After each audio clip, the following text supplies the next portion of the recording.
Hello student, वेद Shri classes में आपका बहुत बहुत स्वागत है। स्टूडेंट, जैसा आपको पता है कि हम यहाँ पर आपको वीकली 3 लेक्चर्स आप लोगों को देते हैं। आज का जो हमारा लेक्चर है वो संबंधित है किसी एक टॉपिक के एमसीक्यू हम करेंगे। तो आज हमारा जो टॉपिक है, हमारा टॉपिक आपका है कुनिंद वंश। जो अगर आपने देखा होगा लास्ट वीक अगर हम बात करें तो हमने वहाँ पर जो था आद्य ऐतिहासिक और प्राग ऐतिहासिक काल वाले जो आपके हैं, ठीक है, यानी प्री हिस्टोरिक और प्रोटो हिस्टोरिक वाला जो पार्ट है, स्टोन एज वाला जो पार्ट है, उसके कुछ क्वेश्चंस हमने किए थे। आज हम यहाँ पे बात करेंगे आपके कुनिंद वंश से रिलेटेड, ठीक है। ये प्राचीन काल में, आद्य ऐतिहासिक के बाद जब हम ऐतिहासिक काल में आते हैं तो वहाँ पे 3 भागों में बांटा जाता है, प्राचीन, मध्य और आपका कौन सा है, आधुनिक। यानी आपका बांटा जाता है एंशिएंट हिस्ट्री, मिडिवल हिस्ट्री और आपका कौन सा है, मॉडर्न हिस्ट्री। तो ये जो है आपका एंशिएंट हिस्ट्री में आपका आएगा। और जो कुनिंद डायनेस्टी है, ठीक है, अगर आप यहाँ पे पढ़ेंगे, ठीक है, तो आपको किस तरीके से पढ़ना चाहिए, आपको एंशिएंट जो कुनिंद डायनेस्टी है उसके बारे में पढ़ना चाहिए, इंटरमीडिएट आपका जो है मध्यवर्ती कुनिंद उसके बारे में पढ़ना चाहिए, और उसके बाद सब सीक्वेंट उत्तरवर्ती कुनिंद है वहाँ पे पढ़ना चाहिए। साथ में आपको किस तरीके के क्वेश्चन ज़्यादा पूछे जाते हैं, तो इनकी जो मुद्राएं हैं, इनके जो कॉइन्स वगैरह कहाँ से मिले हैं, कितनी प्रकार की मुद्राएं, कितनी प्रकार की करेंसी आपकी मिली हुई है, इनके जो शासक हैं, किंग कौन कौन आपके थे, अमोघ भूति यहाँ पे बहुत बार आपका पूछा जाता है, तो वो क्वेश्चन आपके यहाँ पे बन के आते हैं। तो चलिए हम आज के जो क्वेश्चन हैं उनको हम शुरू करते हैं। हमारा जो पहला क्वेश्चन है, पहला क्वेश्चन देखिए क्या कहता है, Which of the following was the first political power to rule Uttarakhand? Uttarakhand में शासन करने वाली पहली राजनीतिक शक्ति कौन सी थी? ये क्वेश्चन बहुत इंपॉर्टेंट है और बहुत बार ये क्वेश्चन जो है, ये क्वेश्चन बहुत बार आपका पूछा गया हुआ है। तो आपको ये क्वेश्चन जो है याद कर लेना है। इसका सही उत्तर जो है वो आपका कुनिंद वंश में ही है, ठीक है। क्या है? कुनिंद वंश is the right answer. Next question पे चलते हैं। अगला क्वेश्चन है, Who has been called the most glorious ruler of Kuninda dynasty? Kuninda वंश का सबसे प्रतापी शासक किसको बोला गया है? अब देखो, अगर आप यहाँ पे बात करोगे, ठीक है, पहले मैं चलो आपको इसका राइट आंसर बता दूं। इसका जो सही उत्तर है वो आपका अमोघ भूति है। क्या है? अमोघ भूति। अमोघ भूति के आपके जो हैं कुछ प्रकार के जो सिक्के हैं, अमोघ भूति के सिक्के भी हम लोगों को मिले हुए हैं। लेकिन जो अजयपाल है, ठीक है, ये अजयपाल कौन सी डायनेस्टी का है? ये अजयपाल आपका पवार वंश का है, ठीक है। सोमचंद जो है ये आपका चंद डायनेस्टी का है, और छत्रेश्वर भी आपका जो कुनिंद वंश में ही आपका आता है। लेकिन कुनिंद वंश का जो सबसे ग्लोरियस रूलर था, ठीक है, सबसे महाप्रतापी राजा था, वो आपका कौन था? वो आपका अमोघ भूति था। अगले क्वेश्चन पे चलते हैं, क्वेश्चन नंबर 3। ओके, किस अभिलेख से ज्ञात होता है कि कुनिंद राजवंश के कुछ शासक मौर्यों के अधीन थे? मौर्य यानी चंद्रगुप्त मौर्य, चाणक्य की कहानी आपने सुनी होगी, अशोक, सम्राट अशोक तक हम लोग पहुंचेंगे। तो किस अभिलेख से आपका ये पता लगता है? तो ये पता लगता है मौर्य वंश में अशोक का एक शिलालेख जो है वो उत्तराखंड में कहाँ पे मिलता है? वो कालसी में मिलता है। कहाँ पे मिलता है? कालसी। कालसी आपका कहाँ पे है? देहरादून के पास है। देहरादून में आपका कालसी है।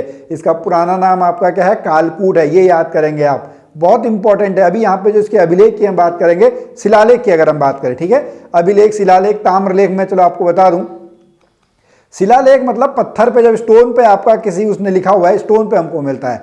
एक आता है आपका ताम्र यानी कॉपर, जब कॉपर पे आपका लिखा हुआ हो, तो इस तरीके के जो आपको मिलते हैं। तो कालसी में जो है वो हमको शिलालेख मिला हुआ है, और किसके काल का था? वो अशोक के टाइम का आपका है, ठीक है। तो इसका सही उत्तर क्या है? Option number C. अगले क्वेश्चन पे चलते हैं, क्वेश्चन नंबर 4। ओके, हर्ष के समय ह्वेनसांग उत्तराखंड की यात्रा की थी, अपनी यात्रा वृत्तांत में राज्य को क्या कहा है? ह्वेनसांग जब यहाँ पे आया था तो उसने उत्तराखंड को आपका क्या कहा था? उसने उत्तराखंड को आपका क्या कहा है? उसको जो है पोली ही मोपुलो, ब्रह्मपुर जो है उसको कहा हुआ है, ठीक है।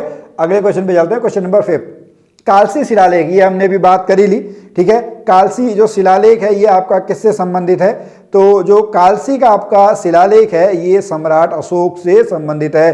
सम्राट अशोक जो है वो मौर्य वंश से आपके संबंध रखते हैं, ठीक है। और अगर हम बात करें, ये चंद्रगुप्त मौर्य के वंश में आपके आएंगे।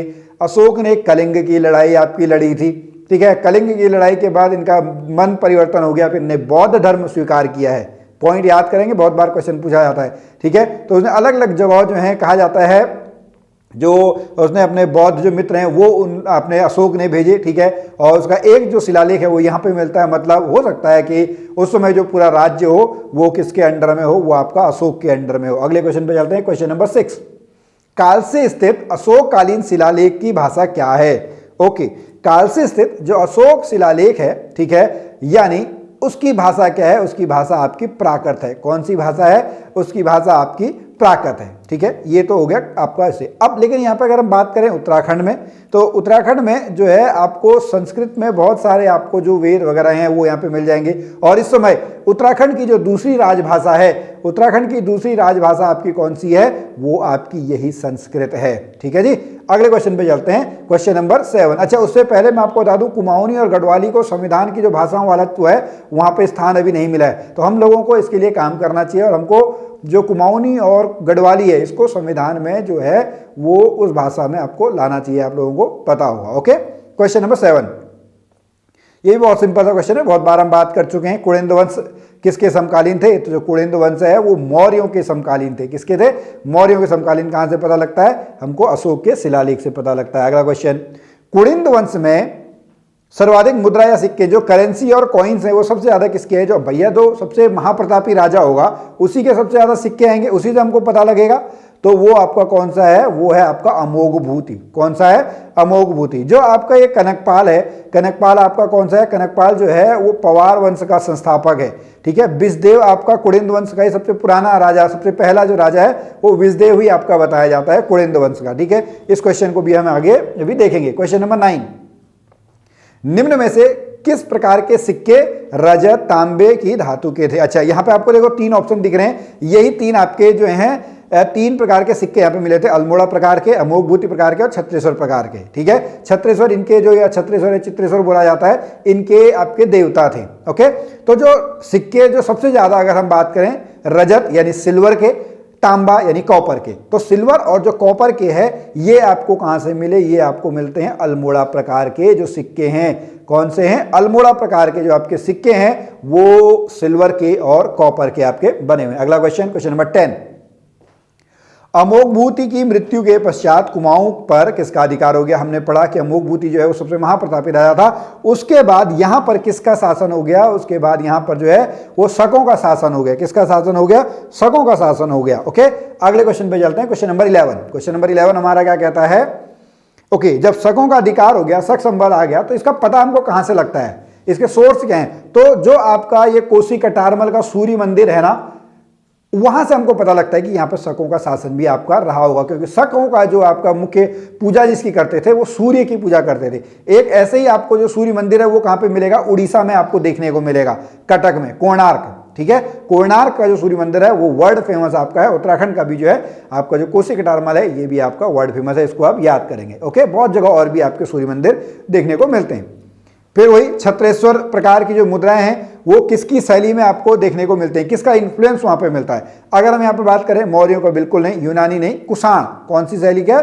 जो आपके कुषाण शैली के आपके हैं, कुषाण स्टाइल के जो हैं वो प्रभाव आपका देखने को मिलता है छत्रेश्वर प्रकार की मुद्राओं में। अगला क्वेश्चन, क्वेश्चन नंबर 13, फिर से वही क्वेश्चन, कालसी अभिलेख किससे संबंधित है भाई? कालसी अभिलेख जो है मौर्यों से संबंधित, और ये क्वेश्चन आपके आए हुए हैं। ठीक है, इस तरीके, मतलब एग्जैक्ट ऐसा नहीं भी आया, तो इनमें से पूछा हुआ आपका आया हुआ है। ठीक है, क्वेश्चन नंबर 14, मानव मूर्ति और कुबड़ वाले, यानी अगर ह्यूमन फिगर की बात करें या हम्प्ड बुल की बात करें, तो वो किन सिक्कों से हमको यहां पर जो है वो मिला हुआ है? तो वो अल्मोड़ा प्रकार के आपके जो हैं उन मुद्राओं से आपको उन सिक्कों से मिला है। अगर यहाँ पे आपको समझना है ना, तो आप जो थंबनेल आपका बना हुआ, थंबनेल में आपके सिक्के दिख रहे होंगे। ठीक है, इस वीडियो को कंप्लीट करने के बाद आप थंबनेल में जाना और वहां पे देखना, जो सिक्के आप लोगों को दिखाई देंगे वो आपको कुबड़ और मानव मूर्ति के आपके दिखाई देंगे। ओके, अब स्टूडेंट मैं आपको और आगे थोड़ा सा बता दूं, अगर आप हमारे साथ कोर्सेज को ज्वाइन करना चाहें तो आप हमारी ऐप विदासी लर्निंग ऐप को भी डाउनलोड कर सकते हैं। लेकिन अभी भी यहाँ पे 6 क्वेश्चन जो हैं वो बचे हुए हैं, तो हम 6 क्वेश्चन को यहाँ पे करते हैं। हमारा अगला क्वेश्चन है कि कुलिंदों की पहली वास्तविक राजधानी कहां पे थी? जोशीमठ, बैजनाथ, कालकूट, अल्मोड़ा। तो कालसी का पुराना नाम मैंने आपको बताया था, कालसी का पुराना नाम क्या है? कालसी का पुराना नाम कालकूट है। तो कालकूट ही कुलिंदों की जो है वो पहली वास्तविक राजधानी जो है वो मानी जाती है। तो इसका सही उत्तर क्या है? Kalkut, option number C. Next question, question number 16, ये हमने पिछली बार भी पढ़ा है कि उत्तर कुरु कहां पर कहा गया है? तो उत्तर कुरु कहां पे कहा गया है? ऐतरेय ब्राह्मण में कहा गया है। कहां पे कहा गया है? ऐतरेय ब्राह्मण में आपका जो है वो उत्तर कुरु कहा गया है। स्कंद पुराण में तो आपका क्या कहा गया है? मानस खंड और केदार खंड, कुमाऊं और गढ़वाल को। बौद्ध साहित्य में कहा गया है? बौद्ध साहित्य में आपका हिमवंत कहा गया है। क्या कहा गया है? हिमवंत कहा गया। लेकिन ऐतरेय ब्राह्मण में क्या कहा गया है? उत्तर कुरु। आपने अगर भारत की इतिहास में आप देखेंगे तो 16 महाजनपदों के बारे में आपने पढ़ा हुआ होगा। तो 16 महाजनपदों में एक महाजनपद आपका कौन सा है? उत्तर कुरु। उत्तर कुरु जो है वो कुड़िंद राजवंश राज्य शासित कोई कहा गया। अगला क्वेश्चन, क्वेश्चन नंबर 17, कुड़िंदों के बारे में जानकारी नहीं मिलती है। क्वेश्चन आप जल्दबाजी में गलत ना करके आए, ठीक है। कुड़िंदों के बारे में देखो, महाभारत से जानकारी हमको मिलती है, अष्टाध्यायी से हमको मिलती है, बौद्ध साहित्य से मिलती है, लेकिन अशोक जो अभिज्ञान शाकुंतलम है, अभिज्ञान शाकुंतलम से हमको जो है इसकी जानकारी नहीं मिलती है। अभिज्ञान शाकुंतलम कालिदास ने लिखा हुआ है। दुष्यंत और शकुंतला की प्रेम कहानी अभिज्ञान शाकुंतलम। अगला क्वेश्चन, क्वेश्चन नंबर 18, कुड़िंदों का आराध्य देव किसको कहा जाता है?